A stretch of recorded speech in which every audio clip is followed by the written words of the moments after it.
students, today we will discuss the very important chapter of class 10th, that is arithmetic progression. ठीक, ये chapter जितना important है उतना ही easy है. सो आपको ये चैप्टर ज़रूर करना चाहिए. आपके बोर्ड्स के लिए आपको ये चैप्टर प्रिपेयर करना चाहिए ताकि आप ज़्यादा स्कोर कर सको बोर्ड्स में. ठीक है, सो चलिए देखते हैं कि इस चैप्टर में क्या है. सबसे पहले इस चैप्टर को पढ़ने के लिए आपको थोड़ी सी टर्मिनोलॉजी आनी चाहिए.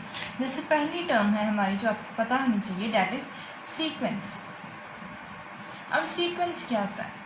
ठीक, जब numbers are arranged in a definite order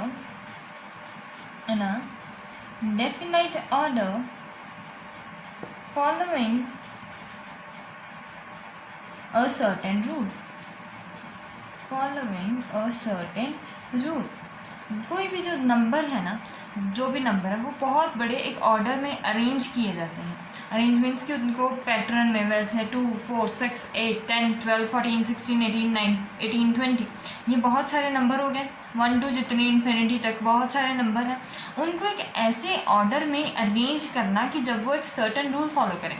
जैसे कि इसको आसानी से समझते हैं, जैसे 2, 4, 6, 8, 10 सो ऑन. अब ये देखो, ये बहुत सारे नंबर्स हैं. 10 तक बहुत, मान लो कि ये सिर्फ 10 तक ही थे. 10 तक नंबर है, 5 नंबर है. ठीक, 5 नंबर अरेंज हुए हैं कि पहले ये है, सेकेंड टर्म ये है, थर्ड टर्म ये है, फोर्थ ये है, फिफ्थ ये है. अरेंज हुए हैं. और अरेंज हुए कैसे हैं कि हर एक जो पिछले वाले से 2 ज़्यादा हैं.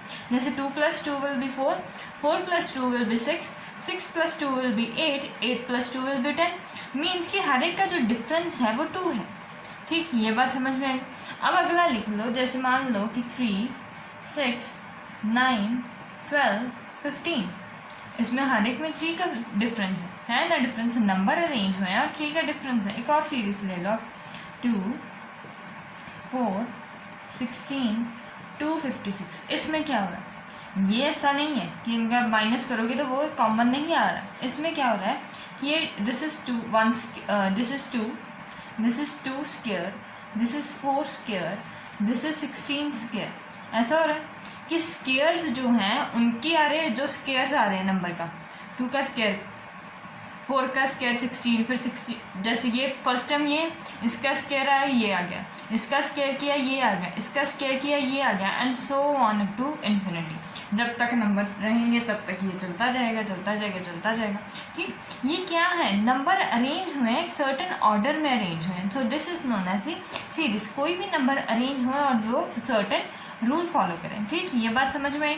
अब अगर इसी को थोड़ा सा मैं मॉडिफाई कर दूँ तो एक नई डेफिनेशन तैयार हो जाती है. वो होती है सीरीज़ की, कि अगर यही जो सीक्वेंस है उसमें प्लस माइनस का साइन अगर मैं इन्वॉल्व कर दूँ तो वो क्या बन जाते हैं?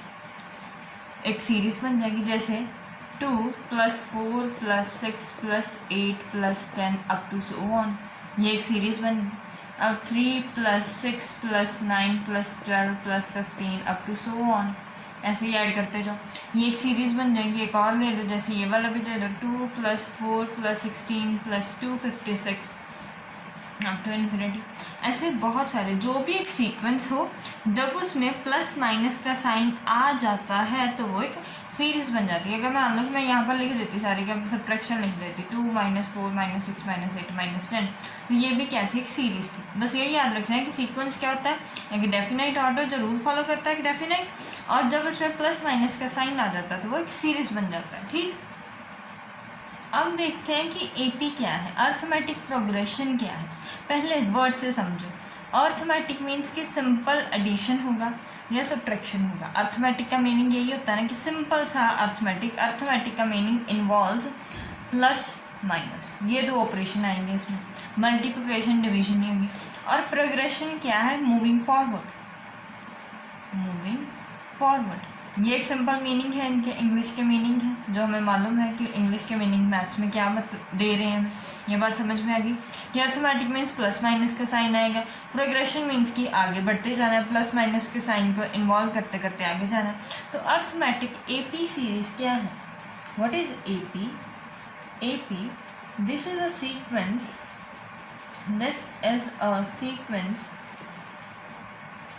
in which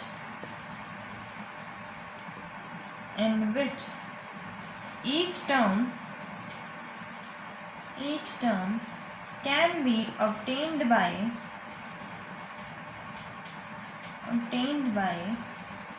adding certain quantity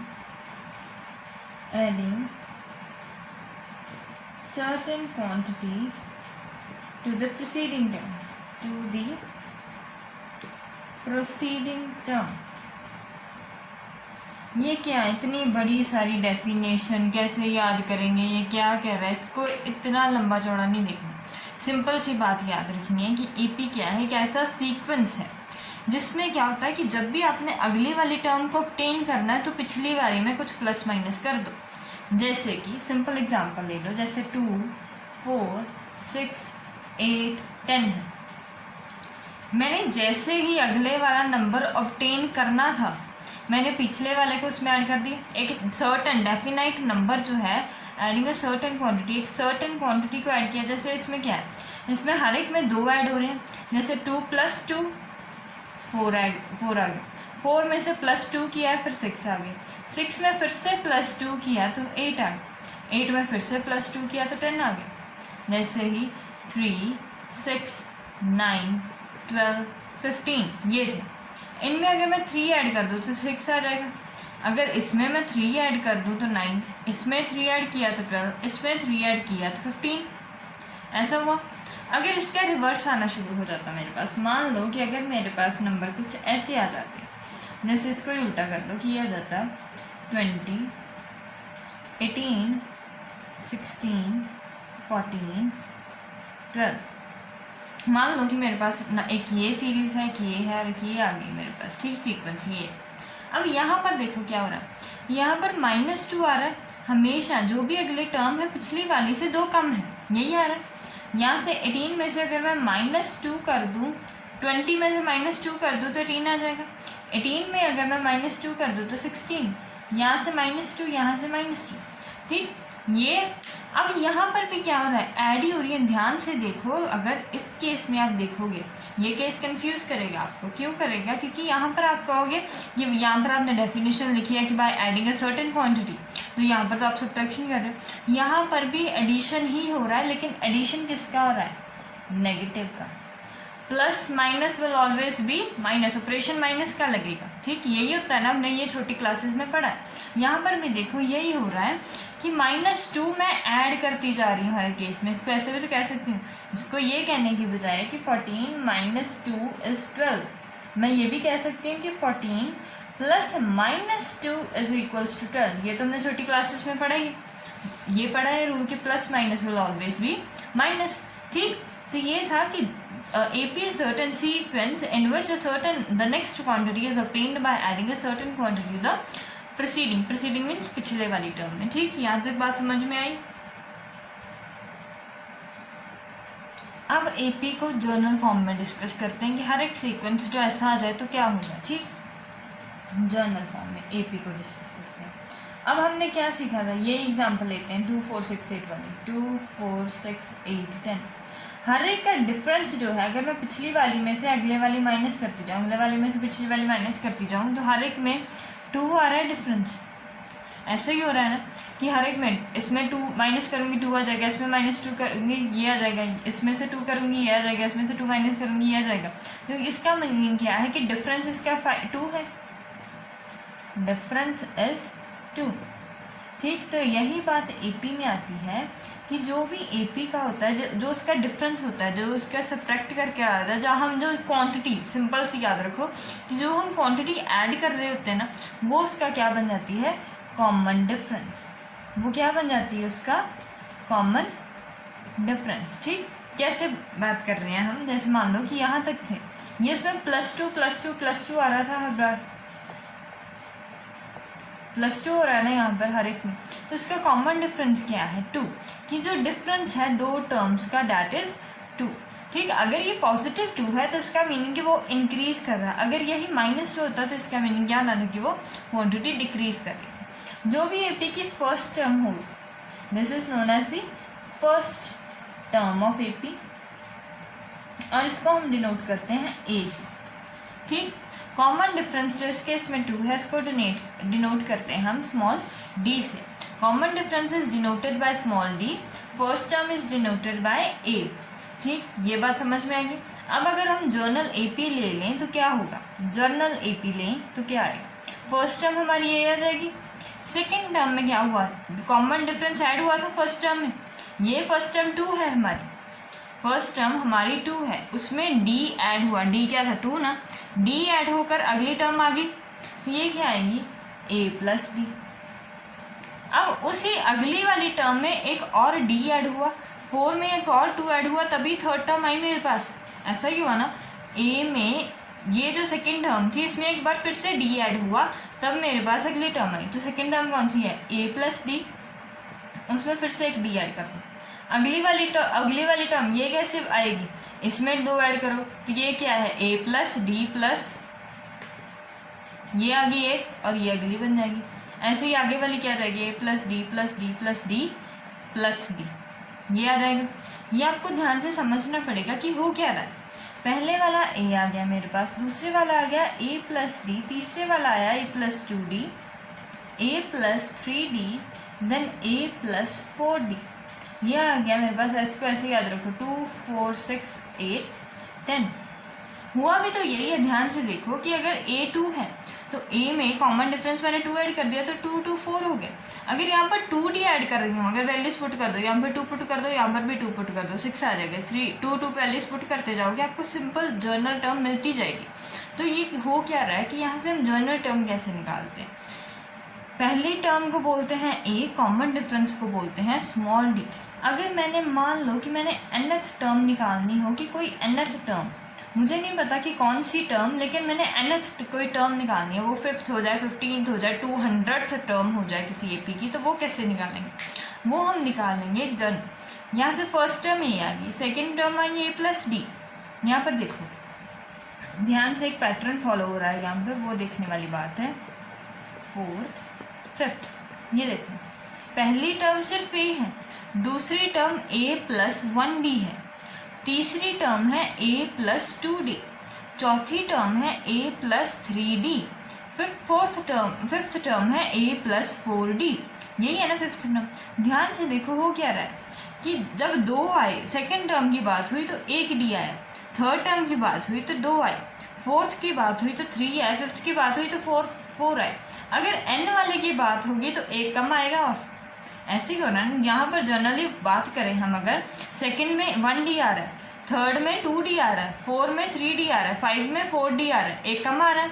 अगर इसी तरह हम nth की बात करें तो वहाँ पर भी क्या हो जाएगी, a plus n minus 1d नहीं आएगा वहाँ पर। ध्यान से देखो, समझो इस बात तो अच्छी तरीके से। a आएगा, सेकंड में a प्लस 1d है।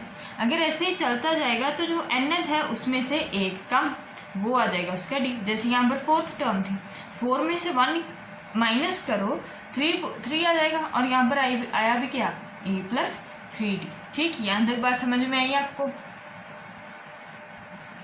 यहाँ पर हमने AP के बारे में कुछ बातें सीख ली कि उसकी जो फर्स्ट टर्म होती है, फर्स्ट टर्म उसको हम a से डिनोट करते हैं, कॉमन डिफरेंस वो होता है स्मॉल d, और जो nth टर्म होती है tn मीन्स nth टर्म, वो क्या होती है a plus n minus 1d, और n क्या है उस टर्म का नंबर, कि वो अगर मैंने फिफ्थ फाइंड करनी है तो यहाँ पे 5 पुट कर दूँगी। ठीक, ये बात समझ में, यहाँ तक समझ में आई। अब इसी पर एक छोटा सा क्वेश्चन करते हैं। मान लो कि मुझे उसने दिया है 12 18 4 0 इज एन AP। ये AP है। ठीक, अगर ये AP है तो मुझे बताओ कि इसकी फर्स्ट टर्म क्या है। फाइंड फर्स्ट टर्म को वो दे देगा a फाइंड करो, सेकेंड उसने दे दिया कॉमन डिफरेंस फाइंड करो, ये दोनों चीज़ें इसकी फाइंड करो उसने बोला। फर्स्ट टर्म ये कहाँ से स्टार्ट हो रही है, 12 से, तो इसका मीन्स a क्या आ जाएगा 12। ये बात समझ में आ गई। फर्स्ट टर्म जो है वो फर्स्ट होगी, वो फर्स्ट क्या है 12 है, तो फर्स्ट टर्म 12 होगी। अब d कैसे आएगा, हमेशा अगले वाले में से पिछले वाला माइनस करो। 8 minus 12 will be -4, 4 minus 8 will be -4, 0 minus 4 will be -4। ठीक, हर एक में -4 -4 -4 क्या डिफरेंस है। यहाँ से तो ये पक्का बात हो ही गई कि AP है। पहले अगर आपको शक भी था कि AP है नहीं है, यहाँ से तो पक्का शो हो ही रहा है ना कि कॉमन डिफरेंस सही सेम आ रहा है, -4 -4 -4 आ रहा है, तो ये एक AP बन गई। ठीक, तो हमने क्या फाइंड किया था, A 12 आ गया और कॉमन डिफरेंस क्या आ गया, -4। ठीक, ये क्वेश्चन समझ में आया। अब इसी के जैसा एक और क्वेश्चन सॉल्व करके दिखाओ, आप सॉल्व करना, वीडियो पॉज कर लेना, सॉल्व करके बताना मुझे। सेकेंड क्वेश्चन है, फाइंड AP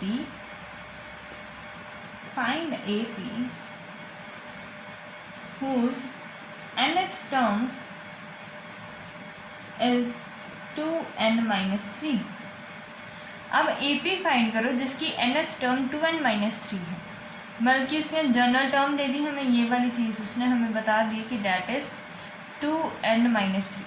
एक बात याद रखना कि जब भी वो आपको जनरल टर्म दे देगा, इसका मीन कि वो हर एक के लिए लग सकती है, लागू हो सकती है। ठीक है, तो क्या आएगा, ये फर्स्ट टर्म के लिए भी वैलिड होगी, सेकंड के लिए भी वैलिड है, थर्ड के लिए भी, हर एक टर्म के लिए वो वैलिड है। ठीक, अब ये देखो कि उसने कहा कि AP फाइंड करो। AP कैसे आएगी, जिसमें फर्स्ट टर्म होगी, सेकंड होगी, थर्ड होगी, फोर्थ होगी, कोई सीक्वेंस तो बना कर देना पड़ेगा ना हमें से। तो हम इसमें क्या करेंगे कि T1 फाइंड करेंगे सबसे पहले।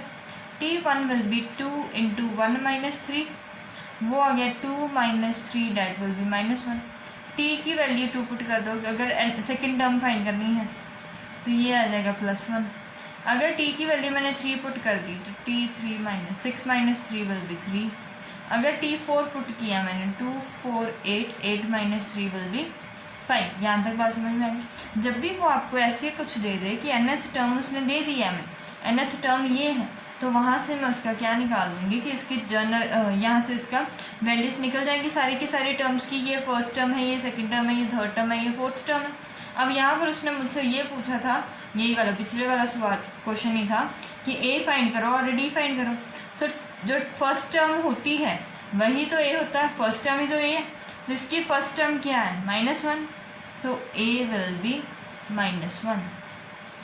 कॉमन डिफरेंस निकालने का तरीका मैंने क्या बताया कि हमेशा अगले वाले में से पिछले वाला माइनस कर दो। जैसे सेकंड टर्म में से फर्स्ट टर्म माइनस करोगे, थर्ड टर्म में से सेकंड टर्म माइनस करोगे। ये मत कर देना कि थर्ड में से फर्स्ट माइनस कर दो, हमेशा सीरीज में चलना है आपको, एक वाले आगे में से पीछे वाला माइनस करना है। ठीक, अगर इसमें से माइनस कर दोगे आप 3 थर्ड टर्म में से सेकंड टर्म माइनस करो, क्या है 3 - 1 विल बी 2। अगर इसमें से भी ये 5 - 2 will be 2। 1 -1 that will also be 2। So common difference की वैल्यू मेरे पास आ गई 2। A की वैल्यू ये आ गई, कॉमन डिफरेंस की वैल्यू ये आ गई, और वहाँ से हमारी AP भी निकल गई। AP आया -1 1 3 5, या ऐसे ऐसे चलते चलते AP कंप्लीट हो जाएगी हमारी। यहाँ तक बात समझ में आई आपको। नेक्स्ट क्वेश्चन उसने हमें दिया कि find the fifth term of an AP whose general term is this. उसने हमें कह दिया कि AP फाइंड करो ऐसी जिसकी जर्नल टर्म ये है और उसकी फिफ्थ टर्म फाइंड करो। ठीक, तो फॉर्मूला सिंपल आपने याद रखना है। फॉर्मूला क्या है, general term. Formula general term दी क्या है उसमें, 2n + 3। हमने फाइंड करनी है फिफ्थ टर्म, तो हम क्या करेंगे, T5 पुट कर देंगे। n5 आ गया ना कि मैंने फिफ्थ टर्म फाइंड करनी है, तो 2 × 5 + 3, 10 + 3 विल बी 13। इसका मीनिंग कि जो भी AP है उसकी फिफ्थ टर्म ये आ जाएगी। इसी के बेस पर आपको ऐसे क्वेश्चन बहुत से मिल जाएंगे। अगर मैं इसी क्वेश्चन को थोड़ा सा मॉडिफाई कर दूं, कह दूं कि find AP whose sixth term is equals to 5 and 10th term is equals to 9।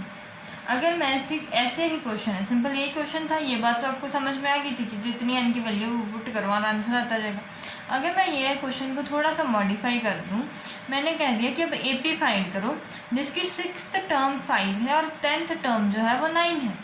हमने एक जर्नल फार्मूला याद किया हुआ है। AP का जर्नल फार्मूला क्या था, जर्नल टर्म का फार्मूला है 2A + n-1। ये उसका जर्नल फार्मूला है, यही फार्मूला। यहाँ पर तो उसने हमें दे दिया था कि ये जर्नल फार्मूला। वैसे अगर हम बात करें तो जनरल फार्मूला क्या होता है, यही होता है जो हमने फार्मूला ड्राइव की।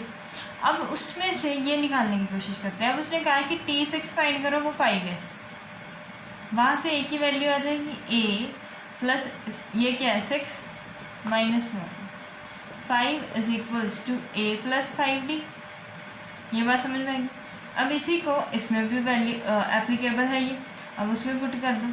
T10 की वैल्यू, यहाँ पर n की वैल्यू 10 पुट कर दो। T10 is equals to a plus 10 minus 1, that will be 9d, और 10th टर्म है क्या 9 है, so 9 will be a plus 9d। यहाँ पर आ जाएगा 9 is equals to a plus 9d। दोनों को सब्ट्रैक्ट कर दो, साइमल्टेनियसली सॉल्व कर रही हूँ मैं, तो ये आएगा -4 0 -4d, that means d will become 1। अगर आप जब डिवाइड करोगे इतना मैथ्स तो अब आपको आना ही चाहिए कि जब आप इनको डिवाइड करोगे तो ये 1 आ जाएगा। जैसे ये 1 आएगा, इसकी वैल्यू यहाँ पर पुट कर दो, तो a की वैल्यू क्या आ जाएगी 0 is equals to a plus 9 into 1, a will become 0। तो अब ए पी क्या आएगी, सबसे पहले 0, फिर उसके बाद कॉमन डिफरेंस क्या आ जाएगा 1 का, फिर इसके बाद इसमें 1 ऐड करो 2, 1 ऐड करो 3, 1 ऐड करो 4, 1 ऐड करो 5, ऐसे so on। ये आ जाएगी आपकी रिक्वायर्ड ए पी। कुछ इस तरीके से क्वेश्चन आपको इस पर आते हैं कि जर्नल टर्म पर ऐसे क्वेश्चन आ सकते हैं आपको, ठीक। आपको पेपर में भी कुछ इसी तरह के क्वेश्चन आ जाएंगे, सिर्फ मॉडिफाई कर देगा वो। लेकिन आपको याद क्या रखना है, हमेशा nth टर्म का जर्नल फॉर्मूला याद रखना है कि इस ये ज़्यादा आ जाएगा तो आप ऐसे क्वेश्चंस को बहुत आसानी से हैंडल कर लोगे। अगर वो आपको जर्नल टर्म दे दे तो वहाँ पर सिर्फ n की वैल्यूज पुट करते जाओ और आंसर निकलता जाएगा आपका, ठीक है। ये बात समझ में आ गई, आई होप कि आपको इसमें कोई भी डाउट नहीं रहेगा, ठीक है। Thank you for watching the video, please like and subscribe my channel.